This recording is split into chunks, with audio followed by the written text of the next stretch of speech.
Have you ever found yourself checking your phone without even realizing it?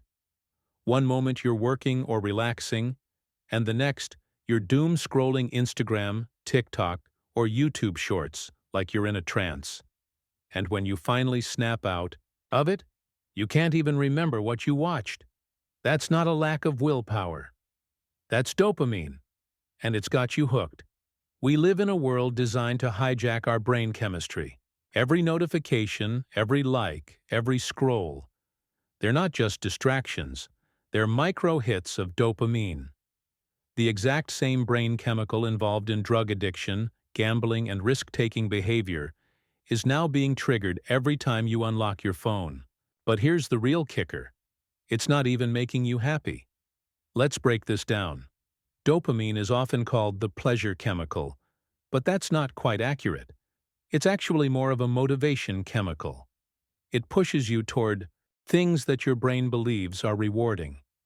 The moment you anticipate something good, like a new message, a funny video, or a positive comment, your brain releases dopamine, creating a craving. That craving drives the behavior, the scroll, the tap, the click. But here's the problem. Most of those rewards are empty. They're quick bursts of stimulation with no lasting satisfaction. Over time, your brain adjusts. It starts needing more and more stimulation just to feel normal. And that's when the real problem begins. Imagine your brain like a speaker. The first time you play a song, it's loud and clear. But if you play it on repeat for hours, eventually your ears tune it out. The same happens with dopamine. Flood your brain with it too often, through constant phone use, fast food, porn, excessive entertainment, and your brain becomes desensitized. You're no longer enjoying things, you're chasing them to avoid discomfort. You're not scrolling because it feels good. You're scrolling because not scrolling feels worse. This is the dopamine trap, and it's not just a theory. Neuroscientists have studied how repeated overexposure to artificial dopamine spikes, especially through modern technology, actually alters the structure and function of the brain. In one experiment, rats were given access to a lever that released dopamine into their brains. They pressed it over and over, ignoring food and sleep, until they literally collapsed. Sound familiar?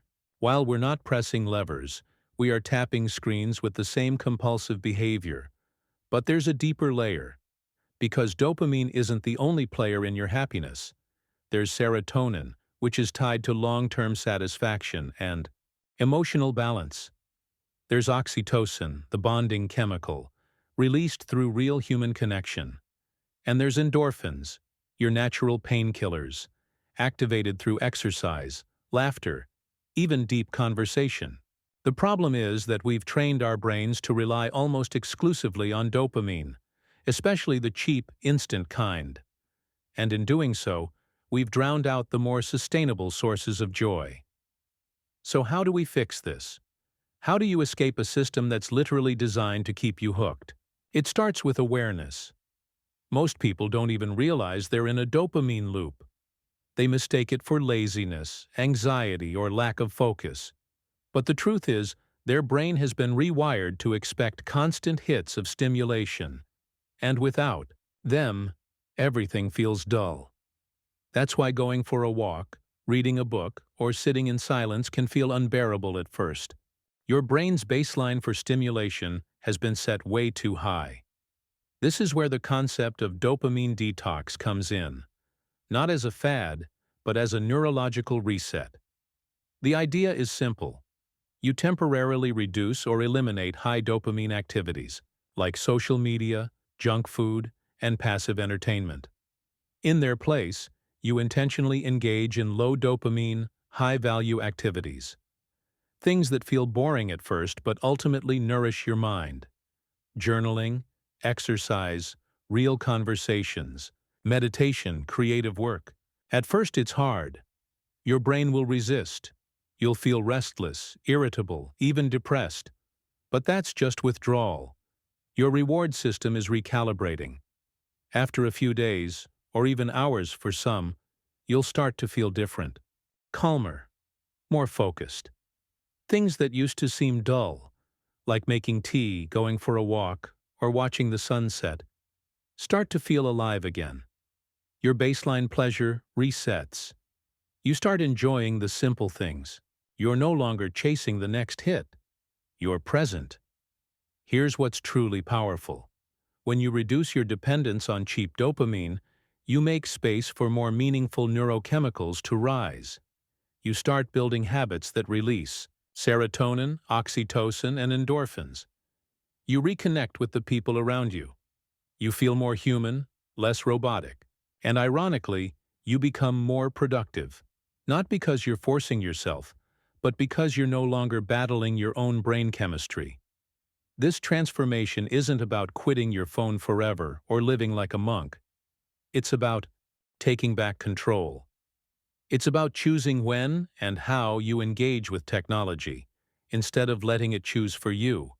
Because every time you reach for your phone out of boredom, you're reinforcing the loop. But every time you pause, take a breath, and choose something intentional, you're rewiring your brain. Literally, neuroscience tells us the brain is plastic. It adapts. It changes. Even in adulthood, your neural pathways are constantly being reshaped by your behavior. That means you're not stuck. Your habits, your focus, your energy, they're all trainable. And the first step is simply noticing. So here's the challenge. For the next 24 hours, monitor your dopamine. Every time you feel the urge to check your phone, ask yourself, am I choosing this, or am I craving it? Replace one scroll session with a walk, one autoplay video with a journal entry, just one switch, and then another. You don't have to be perfect. You just have to be present. Because happiness isn't found in more, it's found in less. Less noise, less stimulation, less chasing, and more attention to what truly matters. Your brain is not broken. It's just been overwhelmed. But it can recover. It can focus again. It can feel joy again. And it starts with a decision to stop feeding the machine and start feeding your mind. This is your invitation, not to disconnect from the world, but to reconnect with yourself. And that begins the moment you stop scrolling and start living.